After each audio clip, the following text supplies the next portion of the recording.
Yo, what up, Money Gamers? We're back with another Money Game recap. Today was Sloth Part 1, and it was nuts. It was absolutely insane. It had our coders pulling their hair out.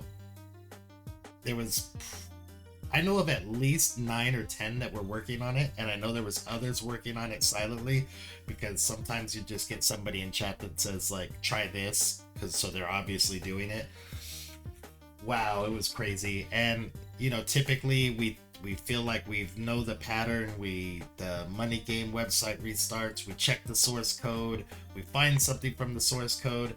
This time they posted a picture in chat right when the game started, so we were looking at the source code, but then we found the picture, so we all got distracted, tried to do a million things with this dang picture, and eventually we gave up and went back to the source code, and that picture was nothing.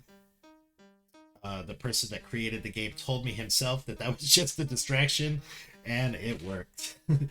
So let's see what happened today.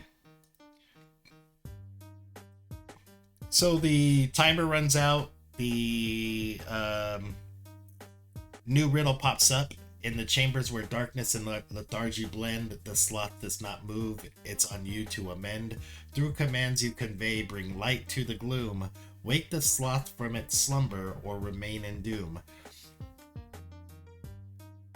One of the things that I can say about this is that there's a poor guy on Discord whose username is Sloth, and we added him 1,000 times. So everybody was trying to wake up the sloth from its slumber, thinking that it was part of the game, and it's just some poor guy's username.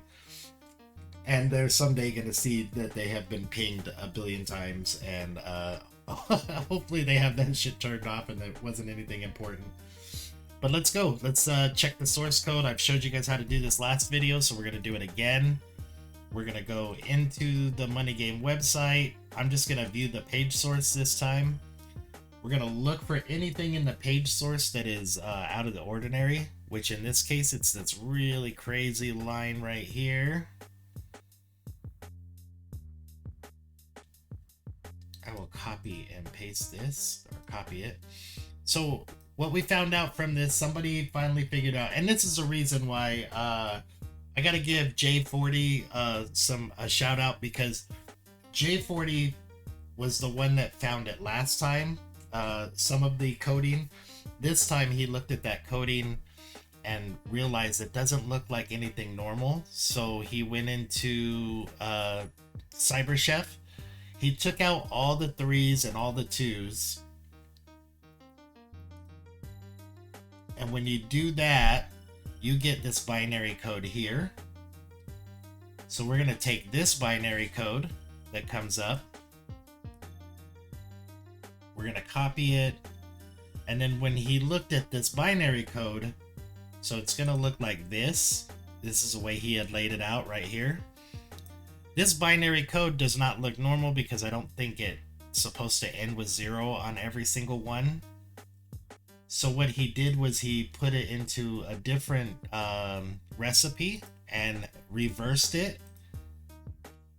So you're going to reverse all those numbers, and then he came up with this code, LazyCoder777, which we had a good idea that was correct, because Lazy Coder would be like a sloth, and then 777 is how they did the Lustful X777.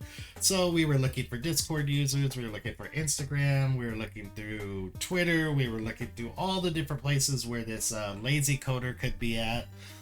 And eventually somebody found, let's go back to this. Somebody found, I forget what the name of this program is. GitHub. So somebody found a GitHub profile called LazyCoder77 or 777. They joined 2 weeks ago. They had one repository here, so we opened that. That looked like this. It is apparently a Python code. I don't know what it is. It's a type of coding. So some people were like, okay, you do that because I don't know how to do that. There's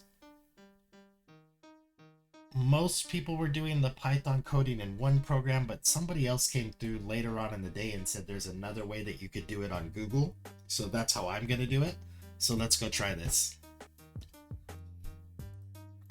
So this is, oh man, what is this thing called? It's called Google something.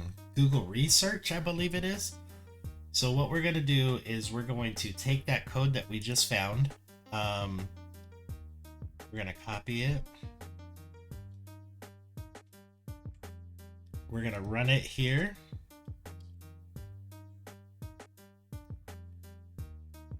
And see what it tells us. So it runs it and it says that there's no module named crypto. So apparently in this type of program, there is and this was part of the Jake doing this to make it harder for people. So what we're going to do is we're going to insert a code cell. We're going to move that up to the top so it runs first. I already have the install for the crypto. So we're going to install the crypto now, and then we're going to run them both again. And we're going to see what it tells us. So now it's asking me for a password, but I don't know a password, right? So we tried a bunch of different things to get the password, but eventually we figured this out. So if you take this and you go into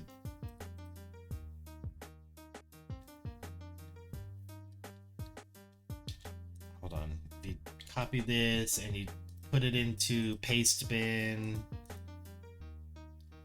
Oh no, what the hell? Let's do it from here. Or let's do it from here. Nope.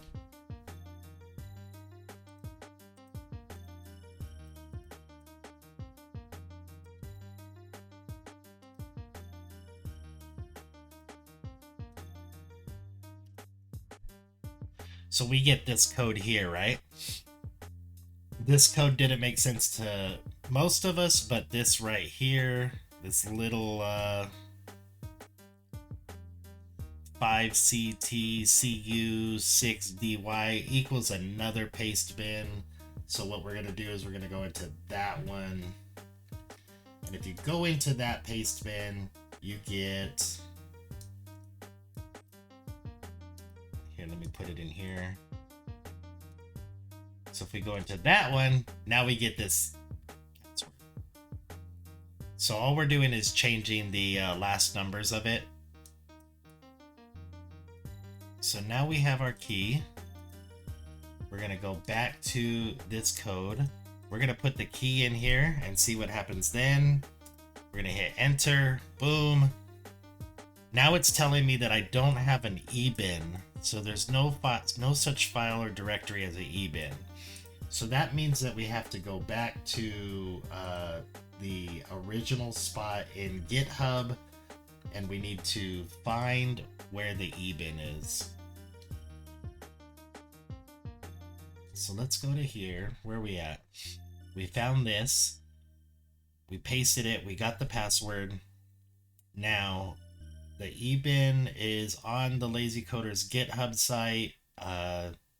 We could just go straight to that. This is the ebin. What we could do is over here, we click on this, we view the file, it comes up with this. You go over here and you download it. So I've already downloaded it. Now what we're going to do is we're going to add the ebin to our little formula here. Right? Now we're going to run them all again. Now we have the ebin in it. I think it's going to ask me for the passcode again, so let's get that passcode again.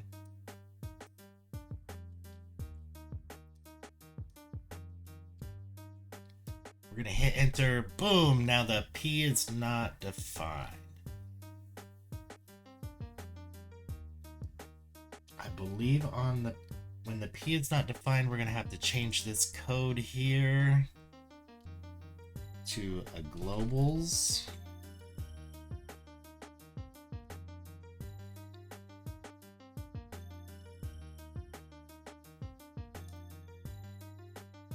Shit, I hope I didn't mess that up.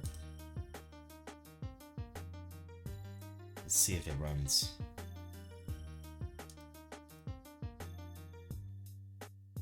I might have messed it up. I think I deleted something. Yeah, it was never closed. So maybe we do this and try it again.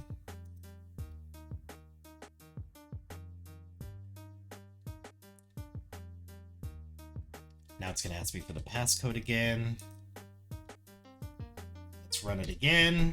And we're done. We got it. Look at that. Your boy's ready to go hack a bank now. I'm just kidding. So now we have a dtext file, or whatever this is. We're gonna click on this. We're gonna get another new code. We're gonna copy that. Oh no, I didn't copy it. We're gonna copy that. We're gonna go back into our chef recipes, and now somebody figured out that you have to do this in a base 45, which was from a previous game we had to do this.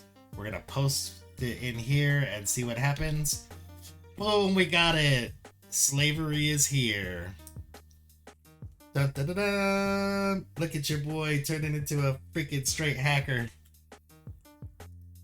No, just kidding. I have a lot of walkthroughs. I practiced this a million times to try to get it right. I messed up over and over and over again.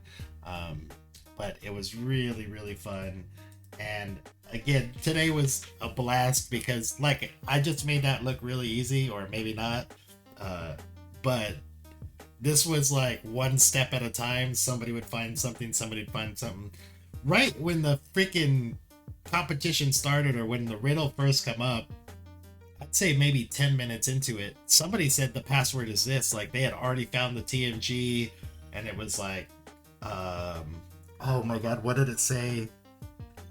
Said something about like you must go fast or something like that, and like sloth go fast or something, and we were like, oh my god, somebody already figured it out. And I think that person put something into Chat GPT and then came back with something, or he had some things. I don't know if they were just trolling us or not, but obviously it wasn't like nobody came in and said like good job or anything.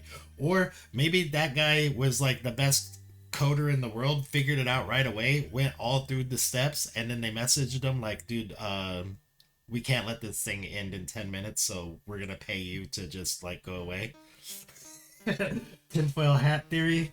Nah, I don't know what happened, but yeah, so we got all the steps. We went into the source code, found the steps, had multiple people working on it, and it was really, really dope to see like a lot of the coders were like, okay, I got to this step, but I don't know what to do here. And then somebody else was like, oh, I know what to do from there. Take it to here.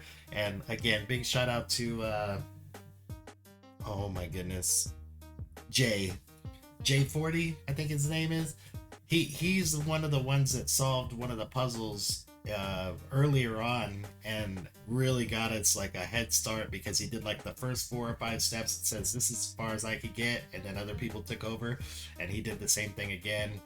He just had that eye. He said this looks like a binary code if we take this out, and then if you flip it over or mirror it, and that's where we got to the rest of it. So good job again, everybody. We were not fooled. We came together, we worked together, and we solved the puzzle. I hope that this kind of tells everybody what it is. It was a really fun learning experience for me. But thank you guys for watching. Peace out.